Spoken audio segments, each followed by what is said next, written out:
నమస్తే కళ్యాణ్ గారు. నమస్తే జయ. కళ్యాణ్ గారు, సుమలత అనే ఒక అమ్మాయి మనకి వాట్సాప్ లో మెసేజ్ పెట్టింది, చాలా అర్జెంట్ అని. అత్తగారింట్లో పడుతున్న బాధలు భరించలేక అయ్యో. కడుపు పుట్టిన బిడ్డని తీసుకొని ఫ్రెండ్ ఇంటికి వెళ్ళిపోయింది. సో అక్కడి నుంచి మనకి మెసేజ్ చేసింది అనమాట. ఇమీడియట్ గా మీతో మాట్లాడాలనిపించి ఈ రోజు నేను తను వస్తానందండి, ఆల్రెడీ స్టూడియోకి రావడానికి తను సిద్ధంగా ఉందన్నమాట. పిలిపించాను. వెరీ గుడ్ అమ్మా. సో మన ముందే ఉంది సుమలత. నమస్తే. నమస్తే డాక్టర్ గారు. నమస్తే జయ గారు. నమస్తే అండి. రైట్, సుమలత గారు, మీరు మెయిల్లో పెట్టింది నేను చూశాను పూర్తిగా, బట్ డాక్టర్ గారికి ఆడియన్స్ కి తెలియాలి కాబట్టి ఒక్కసారి అసలు మీ ఇష్యూ క్లియర్ గా చెప్పండి. నేను 19 ఏళ్ల వయసులో అండి, నేను అప్పుడు డిగ్రీ చదువుతున్నాను. నా జీవితంలో అలాంటి పాయింట్ ఆఫ్ టైంలో నన్ను ఒక పర్సన్ ఫాలో చేసేవారండి రెగ్యులర్గా. మా కాలేజ్కి నేను వెళ్ళే టైంకి అక్కడ ఉండేవారు, నేను మళ్ళీ కాలేజ్ రిటర్న్ అయిపోయే టైంలో అక్కడ కనిపించేవారు. అలా నన్ను ఒక 15 to 20 days 25 days వరకు ఫాలో చేశారు. సో 7 days తర్వాత మళ్ళీ నన్ను ఫాలో చేసే ప్లేస్ దగ్గర కాకుండా వెనక నుంచి నన్ను అబ్జర్వ్ చేస్తున్నాడు. సరే కదా అని చెప్పేసి నేను కూడా చూసి వెనక్కి తిరిగి నవ్వాను. తర్వాత ఒకానొక రోజు నా దగ్గరకు వచ్చి, మీరంటే నాకు ఇష్టం అని చెప్పారు, మిమ్మల్ని పెళ్లి చేసుకుందాం అనుకుంటున్నాను అన్నారు. నా గురించి మీకేం తెలీదు, నేనెవరో ఏంటో, నన్ను చూసి ఎలా ఇష్టపడ్డారు, అసలు నాలో ఏముందని మీరు ఇష్టపడ్డారు. అయితే లేదండి, నాకెందుకో మీతో ట్రావెల్ చేసి మీతో లైఫ్ షేర్ చేసుకోవాలనిపిస్తుంది అని చెప్పారు. సరే అండి, ఈ లవ్ అనే దాని మీద నాకు అంత ట్రస్ట్ లేదు, ఫస్ట్ మనం ట్రావెల్ చేద్దాం, ఒక ఫ్రెండ్ జోన్లోకి వెళ్దాం, అప్పుడు మన ఇష్టాలేంటి, మనం ఒకరు తెలుసుకోగలుగుతాం, మనం ఒకరంటే ఏంటి అనేది తెలుసుకోగలుగుతాం. సో అలా మనం ట్రావెల్ చేసిన తర్వాత మన ఇద్దరికి సెట్ అయితే మ్యారేజ్ చేసుకుందాం. అలా అనుకున్నామండి. ఇద్దరు అలా అనుకున్నారు. ఇద్దరు అలా అనుకున్నాం. ఎంతకాలంలో జర్నీ చేశారు? ఫైనల్ గా మ్యారేజ్ ఎప్పుడు చేశారు? ఒక 3 months వరకు చేసామండి. 3 months వరకు. అంటే ఈ 3 months సమయం నీకు సరిపోయిందమ్మా తను పూర్తిగా ఎవరు ఏంటి అనేది తెలుసుకోవడానికి? బాగుండేవాడు సార్, ఎక్కడికి పడితే అక్కడికి తీసుకెళ్లేవాడు, నేను ఏది అడిగినా కాదనేవాడు కాదు, చాలా బాగా చూసుకునేవాడు. 3 months లో ఎలాగమ్మా ఎస్ చెప్పావు? వెనక ముందు చూసుకోకుండా ఏం చూసి అంత ఇన్ఫ్లుయెన్స్ అయ్యో ఈ మనిషిని? సార్ చూడ్డానికి అచ్చం సినిమా హీరోలా ఉండేవాడు సార్. సినిమా హీరోలా తయారయ్యేవాడు, మంచి గాగుల్స్ పెట్టుకుని, మంచి హెయిర్ స్టైల్, మంచి డ్రెస్సింగ్ స్టైల్, మాట తీరు కూడా చాలా పాష్ గా ఉండేది సార్. పర్ఫెక్ట్. చాలా చాలా అందంగా ఉండేవాడు. ఆ సినిమా హీరో మెయింటైన్ చేస్తారు కదా, అలా మెయింటైన్ చేశాడు సార్. తర్వాత ఏమైందమ్మా? పేరెంట్స్ కి చెప్పావా? మీ పేరెంట్స్ ఒప్పుకున్నారా? లేదు సార్. చెప్పారా మీరు? చెప్పాను సార్, చాలా గొడవ అయిపోయింది సార్. పెళ్ళేంటి అసలు, ఏమనుకుంటున్నావు నువ్వు, ఈ కాలం అబ్బాయిలు ఎలా ఉన్నారు అని. వచ్చారా దగ్గరుండి పెళ్లి చేశారా? లేదు సార్, నేను ఇంకా ఏడుస్తూ ఇంకా అన్నం తినకుండా ఇంట్లో రచ్చ చేస్తే ఇంకో ఒకానొక రోజు నన్ను గుడికి తీసుకెళ్ళి, ఇంకా మాకు సంబంధం లేదు, నీ లైఫ్ ఏదో నువ్వు చూసుకో, పెళ్లి చేసేసుకో అని పంపించేశారు సార్ ఇంట్లో నుంచి. సో వాళ్ళు కూడా దగ్గరుండి ఏం పెళ్లి జరిపించలే? ఎన్ని ఇయర్స్ అవుతుంది పెళ్లి అయ్యండి? 4 years అవుతుంది మేడం. ఏంటమ్మా నీకు అంత ఇదిగా కనిపించింది ఏంటమ్మా మనిషిలో? ఇంటికి తీసుకెళ్ళాడు సార్, ఇంటికి తీసుకెళ్లి పేరెంట్స్ ని పరిచయం చేశాడు, మంచి టైం స్పెండ్ చేసాం, నా ఆడపడుచుతో మంచి టైం స్పెండ్ చేసాం. సో ఇతని క్వాలిటీస్ నచ్చినాయి, అటు ఫ్యామిలీ క్వాలిటీస్ కూడా చాలా బాగుండేది. అన్ని విధాలుగా నచ్చిన తర్వాత ఓకే చెప్పావు? అన్ని రకాలుగా చూసే, అంటే లోపలికి వెళ్ళే వరకు తెలియలేదు సార్ నాకు వీళ్ళేంటో. ఏంటమ్మా మరి సర్వైవల్ ఎలా ఉంది? మరి ఏమైంది మ్యారేజ్ తర్వాత? చెప్పండి ఒకసారి. నీ అసెస్మెంట్ అంతా కరెక్ట్ అనిపించిందా, తప్పు అనిపించిందా ఆ మనిషి గురించి? హెరాస్ చేస్తున్నారు సార్. ఎలాంటి హెరాస్మెంట్? ఎక్కడికి బయటికి వెళ్ళనివ్వకుండా, అయ్యో, ఒక ఫంక్షన్ కి తీసుకెళ్లకుండా, అసలు ఎవరైనా ఇంట్లోకి వస్తే లోపలికి వెళ్ళిపో అని సైగ చేయడం, బెదిరించేయడం. ఎవరు? అతనా? అత్తగారండి. అత్తగారు బ్రహ్మ రాక్షస అండి బాబు ఆవిడ.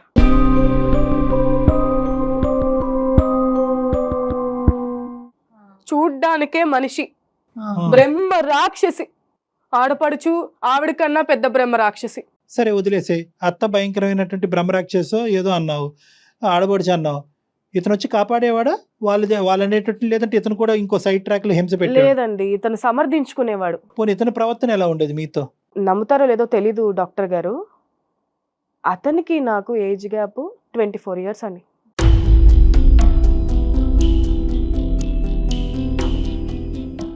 అతనికి నాకు ఏజ్ గ్యాప్ 24 years అని తెలిసిందండి. 24 years అమ్మా? 24 years అండి.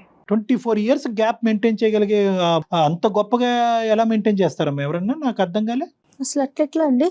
అది కరెక్టేనా మీరు అనేది? ఆ ఏజ్ గ్యాప్ అనేది 24 years అనేది మీకు తెలుసా? చూపిస్తాను మ్యామ్ మీకు కావాలంటే. ఒక రోజు బీరువా సర్దుతున్నప్పుడు ఆధార్ కార్డు బయటపడింది. చూస్తే నాకు తనకి మధ్య 24 years age gap ma'am. My అంటే God. నీకు 19 years గా ప్రేమిస్తున్నప్పుడు ఇతని వయసు 43 సంవత్సరాల. అంతే సార్.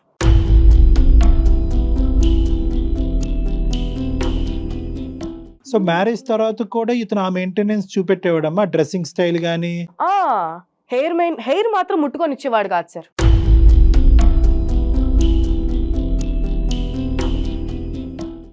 నేను మంచం మీద పడుకున్నప్పుడు జుట్టు పట్టుకుని హెయిర్ చాలా బాగుంటే వద్దు దాన్ని ఏదో రకంగా తప్పించుకుని ఏదో రకంగా చిరాకు పడిపోయి ఇంకా అవాయిడ్ చేసేసేవాడు సార్. అసలు తలస్నానం అంటే ఎప్పుడైనా పండుగలు పబ్బాలు వచ్చినప్పుడు అనిపిస్తుంది కదండి హెడ్ బాత్ చేయించాలి హస్బెండ్ కి అని.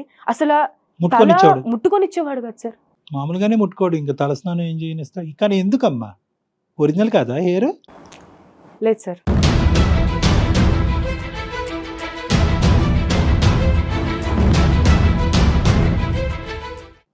ఎలా తెలిసింది అతను హెయిర్ ఒరిజినల్ కాదని మీకు? 6 months బ్యాక్ మా మామయ్య గారు చనిపోయారండి. ఇప్పుడు చనిపోయిన తర్వాత ఉంటాయి కదా కార్యక్రమాలు, పిండ ప్రదానం, తల వెంట్రుకలు తీయడం. అయితే ఇతను పంతులు గారు అది వెంట్రుకలు తీసేయాలండి నాన్నగారు ఇలా ఇదయ్యారని చెప్తే ఇంకా ఆయన వినలేదు ముందు. నేను జుట్టు చేయించుకోను అంటే ఇంకా పంతులు గారు ఇంకా నేను పట్టుబడ్డాం అలా. సరే నేను లోపలికి వెళ్ళి నేను అతను వెళ్ళి 5 minutes తర్వాత బయటకు వచ్చారండి ఆయన. అక్కడ చూస్తే డాక్టర్ గారు గుండు మీగడ్లాగా మెరిసిపోతుందండి. నున్నగా ఉంది, అంటే నున్నగా ఉంది, షేవ్ చేసిన హెడ్ లా లేదు అస్సలు. నేను సరే అక్కడ ఎవరో చెప్పారు లోపల అది జుట్టు క్లీన్ చేసేయండి అని చెప్పారు. సరే లోపలికి వెళ్ళాను, అక్కడ జుట్టు లేదు.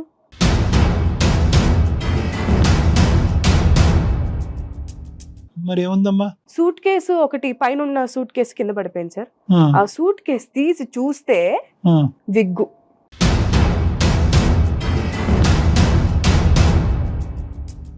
సో వయసు అబద్ధం అన్నది ఆధార్ కార్డు దొరకటం వల్ల తెలిసింది. అవును సార్. జుట్టు అబద్ధం అన్నది విగ్ దొరకటం ద్వారా తెలిసింది. అంతే సార్. అంతే కదమ్మా? అంతే అండి. ఎంతకాలం మెయింటైన్ చేశాడమ్మా? 3.5 ఏళ్ళు సార్. 3.5 ఏళ్ళు అసలు ఇంట్లో ఆడపడుచు తల్లి ఈ ముగ్గురు నా కళ్ళు కప్పేసి 3.5 ఏళ్ళు తెలియకుండా మేనేజ్ చేశాడు సార్.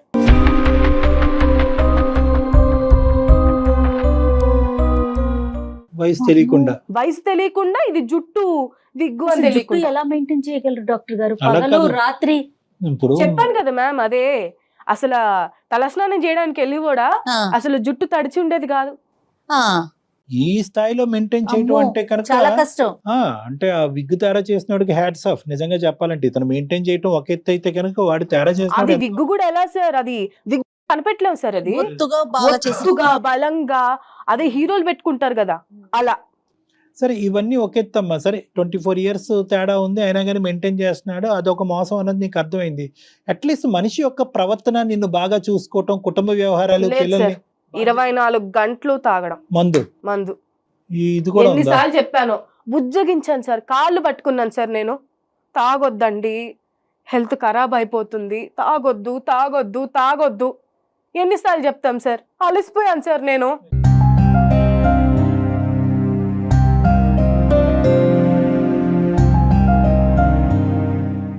తాగిన తర్వాత ప్రవర్తన ఎలా ఉంటదమ్మా? ఇంటికి వచ్చి నన్ను అది చేసుకురా ఇది చేసుకురా హింస పెట్టేవాడా? హింస పెట్టి గోడకేసి కొట్టివాడు. పిల్లలేమో ఏడ్చేవారు సార్.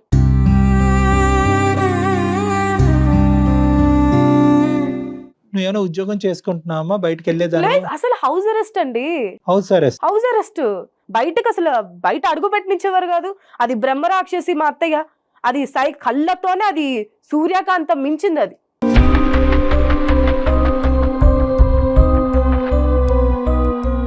మరి ఈ రోజు ఇక్కడికి ఎలా రాగలిగావమ్మా? ఎంత కష్టపడ్డావు ఇక్కడ రావడానికి?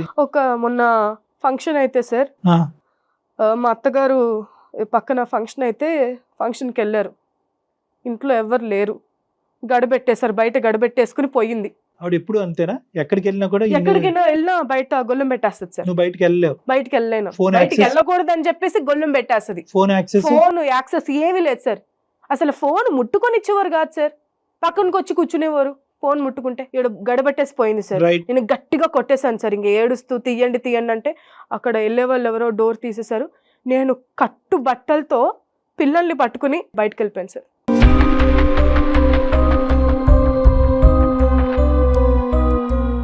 ఇన్ని రోజులు బట్టి ఇన్ని సంవత్సరాలు బట్టి నీ మ్యారేజ్ లైఫ్ లో ఇటువంటి అవకాశం ఎప్పుడు రాలేదమ్మా? ఎప్పుడు లేదంటే రాలేదు ఇప్పుడు సార్, నువ్వు ఇప్పుడు రియలైజ్ అయ్యి బయటకు వచ్చావా? అవకాశాలు ఉన్నా వాడుకోకుండా ఇప్పుడు రియలైజ్ అయ్యి ఇంక నేను ఈ నరకాన్ని భరించలేనని చెప్పి బయటపడ్డా. బయటకు వచ్చేసాను సార్. Right, okay. ఏం చేసావమ్మా బయటకు వచ్చి? ఇక్కడ వరకు ఎలా వచ్చావు? నా స్కూల్ మేట్ ఒక అమ్మాయి ఉంది, పవిత్ర అని, ఓకే. ఇక్కడే బాలానగర్ లో ఉంటారు. ఓకే. సో ఇంకా నేను వాళ్ళ పిల్లల్ని ఇంటికి వెళ్ళారు. తీసుకుని వాళ్ళ ఇంటికి వెళ్ళిపోయాను మేడం. ఓకే. అయితే తను చెప్పారు నాకు ఇక్కడ అందమైన జీవితం అని చెప్పేసి ఒక ప్రోగ్రామ్ ఉంది, అక్కడ అన్ని పరిష్కరిస్తారు డాక్టర్ గారు ఇంకా జయ్ గారు. ఓకే.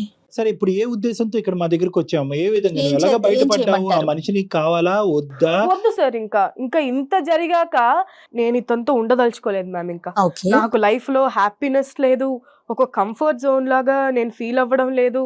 నా పిల్లలు రిస్క్ లో ఉన్నారు. ఇప్పుడు రేపో మాపో తాగొచ్చి నా పిల్లల్ని కొడితే, వాళ్ళకి ఏదైనా అయితే, ఇంకా ఇలాంటి మనిషితో నాకు వద్దండి. ఇప్పుడు అంతా అయిపోయిన తర్వాత నువ్వు బయటకు వచ్చిన తర్వాత వాడికి చెప్పేది ఏందమ్మా? ఏం చెప్పాలని అనుకుంటున్నావు? ఏమో సార్, ఇప్పుడు మళ్ళీ నేను ఇంట్లో నుంచి వెళ్ళిపోయాను కదా సార్. రైట్. మళ్ళీ మా పేరెంట్స్ కి ఏమైనా ఫోన్ చేసి వాళ్ళని ఎక్కడ ఇబ్బంది పెడతాడనే So, భయం ఉంది సార్ నాకు. పర్మనెంట్ గా దిస్ ఇష్యూ ఇస్ క్లోజ్డ్. నీకు నాకు ఎటువంటి సంబంధం లేదు. నువ్వు ఏబీసీ టార్చర్ పెట్టావు కాబట్టి ఇంకా ముందు నుంచి నా లైఫ్ లో దూరి నన్ను హింస పెట్టద్దు అనేటటువంటి ఒక ఫైనల్ మాట చెప్పడం గురించి. అంతే సార్, అంతే కదా? అంతే. ఎస్, ఎగ్జాక్ట్లీ అండి. సరే, ఇప్పుడు ఈ ఫోన్ అనేది నీ ఫ్రెండ్ ఫోన్ అని అంటున్నావు. అవును సార్. మరి ఇందులోంచి చేస్తే అతను ఎత్తుతాడా ఫోన్? ట్రై చేస్తారా? ట్రై చేద్దాం ట్రై సార్. చేయండి.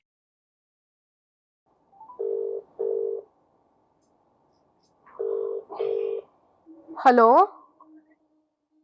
హలో, నేను ఇక్కడ సుమన్ టీవీలో అందమైన జీవితం ప్రోగ్రాంకి వచ్చాను. ఎందుకు వచ్చావు? ఈ ఫోన్ నెంబర్ ఎవరిది? ఎక్కడి నుంచి మాట్లాడుతున్నావు? ఏంటి అసలు? వారం రోజులు అయిపోయింది, నీ అడ్రస్ లేదు, ఏం లేదు, పిల్లలు ఎలా ఉన్నారు తెలియదు. నేను ఎంత టెన్షన్ అవుతున్నాను. ఇంకా నువ్వు నాకు వద్దు. వద్దు అంటే ఎలా? వద్దు అంటే ఎలా ఏంటి? ఇంకా ఇంత టార్చర్ పెట్టిన తర్వాత అర్థం చేసుకోకుండా ఇంకెలా ఉంటాను నేను నీతోటి? ఏం టార్చర్ పెట్టాను నేను? ఏం టార్చర్ పెట్టావా? బట్టతలని చెప్పేసి నాకు తెలియకుండా 3.5 సంవత్సరాలు మేనేజ్ చేసావు, ఇంకా వయసు దాచిపెట్టావు. అది కాకుండా నన్ను అర్థం చేసుకోకుండా రోజు తాగొచ్చి కొట్టడం. ఎవరుంటారు ఇంకా ఇలా చేస్తే? ఏ అమ్మాయి ఉంటది నీతోటి? కనీసం మనుషులైనా మంచోళ్ళ అంటే ముగ్గురికి ముగ్గురే. ఇదిగో చూడు, నువ్వు నాకు నీతులు చెప్పాల్సిన అవసరం లేదు. నీతులా? నీలాంటి ఏదో గొయ్యి తీసుకపెట్టాలి. నీతులేంట్రా నీతులు? మర్యాదగా మాట్లాడు. నీలాంటి మర్యాద? అబ్బో, ఆ పేరు చెప్పడానికి కూడా నీకు హక్కు లేదు. పళ్ళు రాళ్ళ కొడతాను చేద్దావా.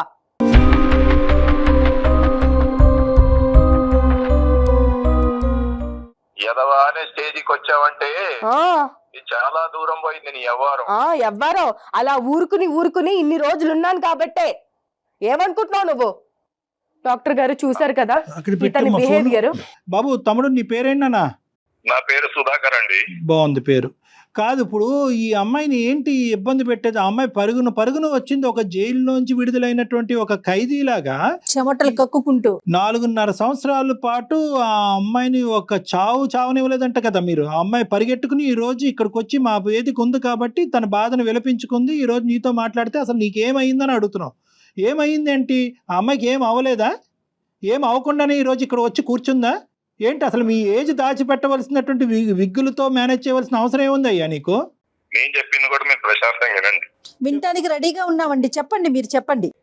ఇప్పుడు నేనేమంటున్నా, 20 సంవత్సరాలు పెంచారు తల్లిదండ్రులు ఇద్దరిని వదిలేసి నా దగ్గరకు వచ్చిందంటే తల్లిదండ్రులు మోసం చేసిందా లేదా?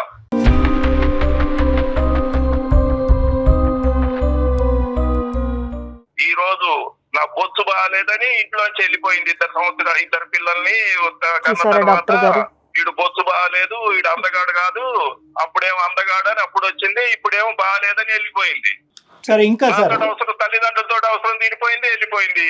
ఇక్కడ భర్తతోటి అవసరం తీరిపోయింది, వెళ్ళిపోయింది. మరి ఆ పిల్లలు ఏం కావాలి? వాడిని నమ్మే కదా సార్ నేను వెళ్ళాను, వాడిని నమ్మే కదా మేడం నేను వెళ్ళాను. ఒక ట్రస్ట్ వచ్చిన తర్వాతే కదా, ఒక బాండ్ వచ్చిన తర్వాత, ఒక ట్రస్ట్ వచ్చిన తర్వాతే ఎవరైనా ఒక స్టెప్ తీసుకుంటారు.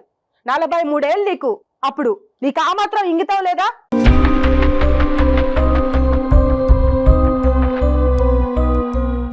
ఇప్పుడు ఆ అమ్మాయి ఇక్కడికి ఎందుకు వచ్చి కూర్చుందంటే మీ నెత్తి మీద బొచ్చు లేదని కాదు, లేదంటే మీరు వయసు నిమిత్తం అబద్ధం చెప్పారు అనేది కాదు. ఆ 2 ఫ్యాక్టర్స్ ఒకప్పుడు ఫ్యాక్టర్స్, అవి కప్పిపుచ్చినా కూడా నేను అట్లీస్ట్ ఆ వ్యక్తి యొక్క వ్యక్తిత్వం మంచిగా ఉంటే కనుక నేను అక్కడే ఉండేదాన్ని, బాధ్యతాయుతంగా ఉంటే కనుక అక్కడే ఉండేదాన్ని, తాగుడు అనే అలవాటు లేకపోతే అక్కడే ఉండేదాన్ని, నన్ను చక్కగా నన్ను పిల్లల్ని చూసుకుని నన్ను హింస పెట్టకుండా అతను వాళ్ళ అమ్మ నన్ను టార్చర్ పెట్టకుండా ఉండుంటే కనుక అసలు బొచ్చు అనేటి విగ్గు అనే అంశం కూడా లెక్కలో లేనిది, వయస్సు అనే అంశం కూడా లెక్కలో లేనిదనే అంశాలు ఇక్కడ చెప్పింది.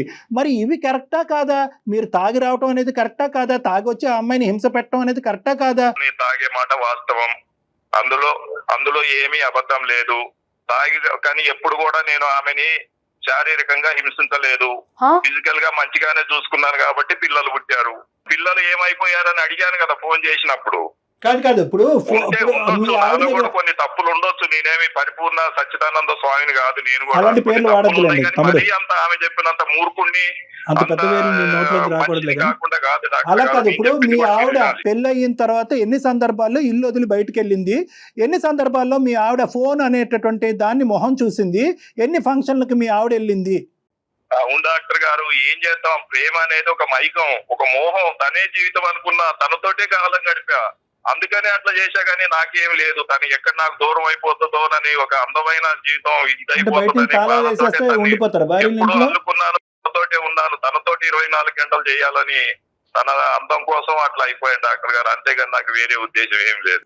వేరే ఉద్దేశం ఏమీ లేదు. మీకేమొచ్చి మీకు ఒక ఉద్దేశం, దానికి ఒక సెక్యూరిటీ పోలీస్ ఏమొచ్చి మీ అమ్మ బయటకు వెళ్తే కనుక బయట నుంచి గడిలు పెడతారంట, తాళాలు పెడతారంట, ఫోన్లు వాడినెవరంట.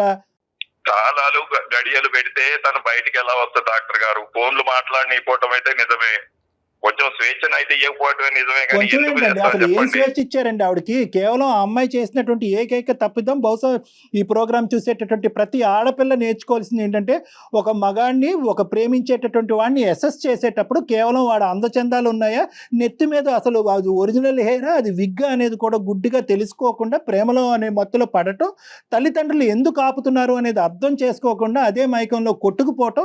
ఈ అమ్మాయి దానికి సమయం సందర్భం తీసుకున్నటువంటిది 3 నెలల వ్యవధి తీసుకుంది కాబట్టి ఈ రోజు ఈ అమ్మాయి మీ అందరికీ చులకన అయిపోయింది. మరి ఏం చేస్తారు? తప్పు చేసినప్పుడు తను కూడా తప్పు చేసిందా లేదా? ఏం తప్పు చేసిందండి? తల్లిదండ్రులు వదిలేసి మిమ్మల్ని నమ్మి రావటం అనేది తప్ప? తను చేసిన తప్ప?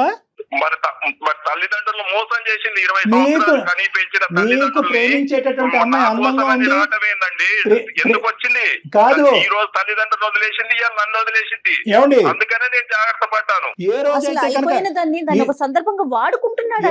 తల్లిదండ్రులు లేనటువంటి లోటుని తీర్చాలి, అంతేగాని తల్లిదండ్రులు కూడా వదిలి వచ్చిందని చెప్పి ఆ సిచ్యువేషన్ ని అడ్వాంటేజ్ తీసుకుని ఇంకెక్కడికి పోతాదిలే అని చెప్పి ఆ అమ్మాయికి మొత్తం జైలు అనేటటువంటి విధంగా ఈ రోజు క్రియేట్ చేశారు మీరు. 20 సంవత్సరాలు పెంచిన తల్లిదండ్రులు వదిలేసి వచ్చిన అమ్మాయి నాతోటి ఏముంటదని నేను జాగ్రత్త పడ్డాను. తల్లిదండ్రులు జాగ్రత్త పడలేదు, నేను జాగ్రత్త పడ్డాను. ఒక్క నిమిషం ఆగుతావా, నేను మాట్లాడాలి. ఏం మాట్లాడతావు? ఇంకా పొయ్యి ఆడ కూర్చున్న తర్వాత పరువు ఉన్నది, కూర్చొని ఇంకేం మాట్లాడతావు? పరువు కూడా ఉందా? చూసారా డాక్టర్ గారు, పరువు అంట. ఇప్పుడు ఆ అమ్మాయి ఆల్రెడీ ఇక్కడ ఒక నిర్ణయం తీసుకునే ఇక్కడికి వచ్చి కూర్చుంది. ఇంకొక దారి అంటూ ఆ అమ్మాయి ఇక్కడ ఏం మాకు చూపెట్టలేదు. అంటే ఏంటంటే ఇక్కడ కౌన్సిలింగ్ చేయటానికో, లేదంటే మిమ్మల్ని ఒక మంచి వ్యక్తి కింద మార్చడానికో, ఈ పెళ్లి కలపటానికో అనేటటువంటి ఆప్షన్స్ ఆ అమ్మాయి ఇవ్వలేదు. ఇక్కడికి వచ్చి ఏమందంటే, ఈ టార్చర్ భరించలేకనే ఇక్కడ కూర్చున్నాను, ఇక్కడ కూర్చోవటానికి ఒకే ఒక అంశం ఏంటంటే కనుక ఆ ఫ్యూచర్లో ఆ మనిషి మళ్ళీ నా జీవితంలో రాకూడదు, నేను ఎక్కడున్నాను అనేటటువంటి ఆలోచన అతనికి రాకూడదు, మా పేరెంట్స్కి వెళ్ళి ఎటువంటిది కమ్యూనికేట్ చేయకూడదు, ఈ పెళ్లి ఇక్కడితో తెగినట్టే అనే అంశం మీకు కమ్యూనికేట్ చేయడం గురించి మా ద్వారా మీతో మాట్లాడమని చెప్పింది. వయసు అప్పుడు ఎందుకు దాచారు? నా నెత్తి మీద ఉన్నది ఒరిజినల్. అవునండి, నేను మంచోడిని కాదు, వయసు నేను దాచడం ఏందండి? నన్ను చూసి ఆ అమ్మాయి కూడా మోహం పడింది కదా, అది లేదు నువ్వు అవసరం లేదు నాకంటే. మరి పిల్లలు ఏమైపోతారు చెప్పు, నువ్వు చెప్పు, పిల్లలు ఏమైపోతారు? ఆ రోజు తల్లిదండ్రుల మాట విన్నావా నువ్వు? నీ సుఖం నీ సంతోషం నీదే గాని ఎదుటోళ్ళది నీకు అవసరమే లేదు, అంతా నీ వర్షనే. మళ్ళా ఒక అందమైన జీవితం, మళ్ళీ వీళ్ళందరూ నన్ను బదనాం చేసి మళ్ళా డాక్టర్ గారు నన్ను తిడుతున్నాడు, 43 సంవత్సరాలని. అతను అంత మంచి ఉత్తముడైనప్పుడు నువ్వు 19 ఏళ్ళ అమ్మాయివి తల్లిదండ్రులు ఎందుకు వదిలేసుకుని వస్తున్నావు? నాకు 43 ఏళ్ళు, నేను పెద్దవాడిని చెప్పొచ్చు కదా. నీ వయసు ఎందుకు దాచావు? నేను దాచటానికి నీ మనిషినే నీ కళ్ళ ముందున్న 6 అడుగుల మొగాడిని నీ కళ్ళ ముందు ఉంటే నీ కళ్ళకి నేను కనపడ్డాను కదా, నేను దాచేదేముంది? నీ కళ్ళు మూసుకుపోయినాయి, నీ కళ్ళు కామంతో మూసుకుపోయినాయి, మూసుకుపోయి మోహంతో నాతో వచ్చావు నువ్వు. ఇంకా ఇప్పుడేమో నాకు నీతులు చెబుతున్నావు, నీకు వయసు దాచిపెట్టావు. సుధాకర్ గారు సార్ చెప్పండి సార్. ఇంకా ఎక్కువ మాట్లాడవలసినటువంటి అవసరం లేదు, ఎందుకంటే ఆ అమ్మాయి మీరు ఎట్లా అంటే ఒక 2 నిమిషాలు నేను మాట్లాడి నేను ఫోన్ పెట్టేస్తాను. ఫోన్ చేసింది మేమే కదా, మీరు కాదు కదా. సో నేను ఒక 2 మాటలు చెప్పి, నేనైతే ఫోన్ చేయలేదు, మీరే చేశారు. అందుగురించి అగౌరవపరిచారు మీరు, అయినా కానీ నేను విన్నాను. నేనే అగౌరవపరిచానండి. నీ వయసు బట్టబయలు చేయటం అగౌరవపరచటమా? ఏం టార్చర్ చూపెట్టారు ఈ 4 సంవత్సరాలు అనేటువంటిది మాకు కళ్ళకు కట్టినట్టుగానే కనిపించింది. మీతో ఇంకా మాట్లాడవలసినటువంటి అవసరం లేదు. ఒకప్పుడు పిల్లలు డివోర్స్ అనేటటువంటి అంశాలు తేల్చుకోవాలంటే కనుక ఆ అమ్మాయికి కావాల్సినటువంటి లీగల్ హెల్ప్ మేము ఇస్తాము, మీకు కావాల్సినటువంటి లీగల్ హెల్ప్ మీరు తీసుకోండి. తద్వారా ఏంటంటే ఈ విడాకుల ప్రక్రియ అనేది ముందుకెళ్తుంది. పిల్లలు ఎవరి దగ్గర ఉంటారు, ఎంతసేపు ఉంటారు అనేటువంటిది కోర్టు నిర్ణయిస్తుంది. ఓకే, ఇవ్వండి. మీరు నాకు కాల్ చేశారు, మీరే అంతా చెప్పారు, మీ ఇష్టం, మీ వర్షన్ మీది. ఆ విడాకులు అనేది జరగవు, తన జీవితాంతం నాతోటే కలిసి ఉంటది.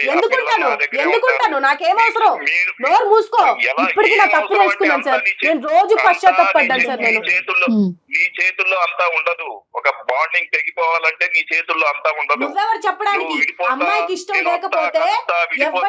కుదరదు. ముట్టుకోవడానికి, మాట్లాడడానికి, పక్కన కూర్చోడానికి కూడా హక్కు లేదు. ఏం మాట్లాడుతున్నావు? ఏం మాట్లాడేది ఏముంది? అంత నీ ఇష్టం కాదు, నా ఇష్టం కాదు, నీ ఇష్టం. తల్లిదండ్రులు వదిలేసి వస్తే ఇంకొక మాట అన్నావు అనుకో, నా పేరెంట్స్ గురించి చెప్పుతా కొడతారు ఎదవా. 1కి 100 సార్లు తల్లిదండ్రులను వదిలేసింది. సరే, తన చెప్పుతో తనే కొట్టుకుంది. అదే తల్లిదండ్రుల దగ్గర తీసుకెళ్లే బాధ్యత మాది. ఆ అమ్మాయి పిల్లల్ని అక్కడ అప్పచెప్తాము. మీరు ఏ కోర్టు ప్రక్రియ ద్వారా వెళ్తారు అనేది మీ ఇష్టం. ఆ అమ్మాయి మీతో మాత్రం కలిసి ఉండాలనే ఆలోచన ఆ అమ్మాయికి లేదు. అది ఆ అమ్మాయి హక్కు. మీరు నాకు ఫోన్ చేశారు కదా, కంక్లూజన్ నేను కూడా ఒక మాట చెబుతాను వినండి. తల్లిదండ్రుల నుంచి నాకు విడాకులు ఇప్పిస్తారని మీరు అంటున్నారు. అది జరిగే పని కాదు, సమాజం హర్షించదు, తల్లిదండ్రులు కూడా ఒప్పుకోరు. ఆ భర్తతోటి ఉండు, వాడు పెళ్లి చేసుకున్నాడు, ఏదో ఒకటి ఆ పిల్లల కోసం భరించు. ఆ రోజు మమ్మల్ని వదిలేసి వెళ్ళిపోయావు, ఈ రోజు మళ్ళీ మొగుడిని వదిలేసి మా దగ్గరకు వచ్చావు, పిల్లలు ఏమైపోతారు? కోర్టు కూడా నాకే సపోర్ట్ చేస్తుంది. మీ సుమన్ టీవీ వచ్చినా ఇంకెవరు వచ్చినా అందరు కలిసి ఉండండి రాబాయ్ అని చెబుతారు. పెళ్లి అంటే 100 ఏళ్ళ పంట అంటారు. ఏం బాధ లేదు. సంతోషం అండి, ఊహల్లోనే బతకండి. చాలా సంతోషం. చాలా మంచి నిర్ణయం తీసుకున్నాం. ఆ మనిషి ఏంటనేటటువంటిది ఈ 10 నిమిషాలు అతను మాట్లాడితే మాకు అర్థమైంది. అతను ఎక్కడో కూడా అతను చేసినటువంటి తప్పులు, దాచిపెట్టినటువంటి అంశాలు ఎక్కడ కూడా 0.5% కూడా కనికరం లేదు అని అనిపిస్తుంది. ఒకటమ్మా, ఈ రోజు ఇక్కడికి వచ్చినందుకు, నిర్ణయం తీసుకున్న తర్వాత ఇక్కడికి వచ్చినందుకు మేమందరం హర్షిస్తున్నాం. ఎందుకంటే ఇక్కడ ప్రధానంగా నీకు సపోర్ట్ అనేటటువంటిది కావాలి ఈ సముద్రం దాటు. ఎందుకంటే అతను ఛాలెంజ్ చేస్తున్నావు, ఎక్కడికి వెళ్తావు, ఏం చేస్తావు, అటు తిరిగి ఇటు తిరిగి సమాజం మళ్ళీ నాతోనే కలుపుతుంది అనే ఛాలెంజ్ చేస్తున్నాడు. కాబట్టి ఇక్కడ మీ పేరెంట్స్ తో కూడా మేము మాట్లాడుతామమ్మా. పేరెంట్స్ తో మాట్లాడి వాళ్ళకి సర్ది చెప్పేటటువంటి ప్రయత్నం, తెలిసి తెలియని తప్పు చేస్తా. ఇంకా నేను నా పేరెంట్స్ తో ఉంటాను మ్యామ్. దయచేసి మా పేరెంట్స్ తో నన్ను కలిపే బాధ్యత మీది. నేను నా కాళ్ళ మీద నిలబడి నా పిల్లల్ని చూసుకోవాలని నా కోరిక. నాకు జీవితంలో ఇంతకంటే ఇంకేం వద్దు సార్. నా పిల్లల్ని చూసుకోవాలి, నా పిల్లలు బాగుండాలి. ఎప్పట్లాగా నేను మా పేరెంట్స్ తో కలిసి ఉంటాను. అక్కడ నేను వాడిని నమ్మొచ్చాను, ప్రేమతో వచ్చింది కనిపించట్లేదు. నువ్వు ఎలా వచ్చావు, నీ కళ్ళు కామంతో మూసుకుపోయినాయా అని నన్ను బ్లేమ్ చేస్తున్నాడు. ఒక ఆడపిల్ల ఒకరితో వెళ్ళిందంటే ఏ నమ్మకంతోనే కదా సార్ వెళ్ళేది. నీకు కళ్ళు మూసుకుపోయినాయా, నువ్వు అలాంటి దానివి, నువ్వు నా నుంచి విడిపోకూడదు, ఆ స్వేచ్ఛ కూడా ఇవ్వట్లేదు నాకు అంటే మీరు అర్థం చేసుకోండి డాక్టర్ గారు. తప్పకుండా పేరెంట్స్ తో మాట్లాడే బాధ్యత కళ్యాణ్ గారు తీసుకుంటారు. దయచేసి నాకు ఏదో ఒక దారి చూపించండి. తప్పకుండా సుమలత, మీరు ధైర్యంగా ఉండండి. పేరెంట్స్ తో మాట్లాడదాం. నెక్స్ట్ ఏం చేయాలనేది లీగల్ గా వెళ్ళే అవకాశం మనం ఎలా ఉందో ఏంటో చూద్దాం. కళ్యాణ్ కూడా మేము హెల్ప్ చేస్తామా, లీగల్ సపోర్ట్ కూడా మేము తీసుకురావడానికి ట్రై చేస్తాం. రైట్. నమస్తే. నమస్తే.